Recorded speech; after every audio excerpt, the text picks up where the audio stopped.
Okay, so now that we've clarified that this is the distinction that the Salaf make, and there are hundreds, literally hundreds of quotations, we'll now look at some of the statements of some of the people of this century. As I said before, that every innovation will always have its supporters, and its aiders, and its revivers.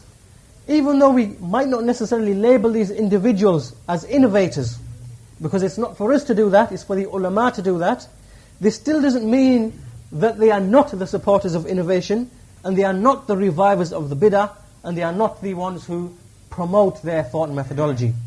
So the first thing that we'll quote is from Sayid Qutb, from his Dhilal al-Qur'an, and we'll see how he's been one of the heads of the revival of this Bidah, of the Khawarij. So he says, for example, in volume 2, volume 2 of Dhilal, page 1058. So he says that mankind this day has apostatized and has fallen into the worship of the servants, and has gone to or has adopted the oppression of the various religions, and they have left this La ilaha illallah. They have abandoned this La ilaha illallah. Even if a small group from them declare it in the the minaret when they say Ashhadu an la ilaha illallah. Even if a small group of them still do this, without even knowing its meaning or understanding its meaning, and even if they repeat this phrase without rejecting that this hakimiyyah or this hakimiyyah should only be for Allah alone, and without rejecting the fact that this hakimiyyah has been given to the servants themselves. So see here how in one sweeping statement, without any tafsil or distinction, the whole of mankind has become a kafir, even though they say La ilaha illallah within the minarets and so on and so forth. And the fact that they repeat this phrase La ilaha illallah without even understanding what it means. And the meaning with Sayid Qutb of La ilaha illallah is La hakima illallah. It's not the understanding of the Salaf, meaning La ma'bud. There is no one who has a right to be worshipped besides Allah in all its various forms, mahabba, khawf, raja, from the internal actions, from the statements of the tongue and the actions of the limbs. Not this comprehensive definition of the Salaf, but rather his own narrow-minded, restricted meaning, which is there is no judge or ruler except Allah. So this is what it means, that the mankind in general have apostatized because they don't understand and push this meaning. The second statement, again, same quote.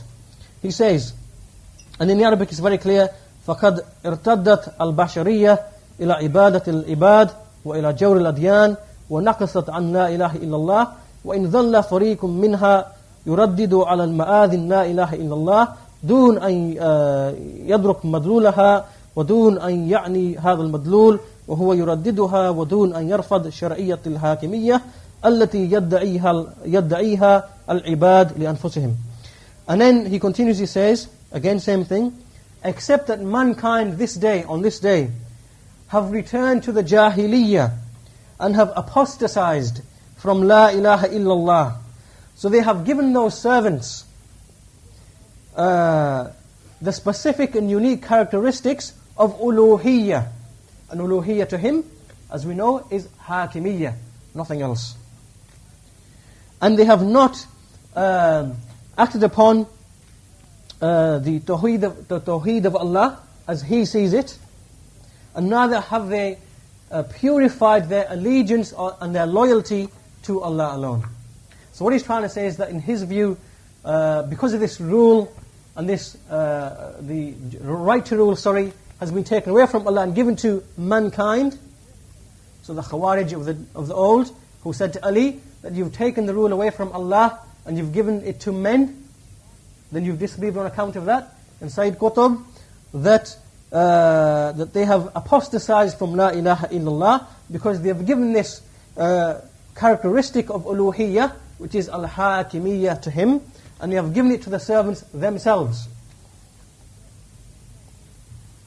And then he continues and he says that mankind in its entirety, the whole of them, despite the fact that there are some amongst them who repeat in the minarets, both in the east and in the west, the words La ilaha illallah, without any meaning or without any reality to it, then they are the most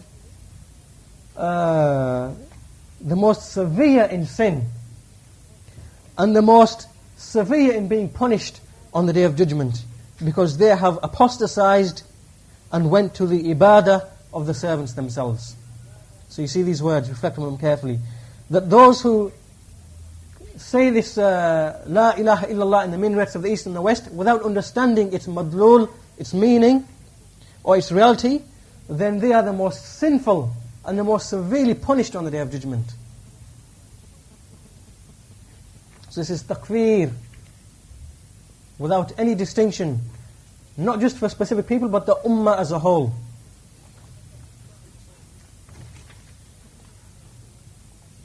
And there are many other events, but we won't prolong the issue there. So that's Sayid Qutb.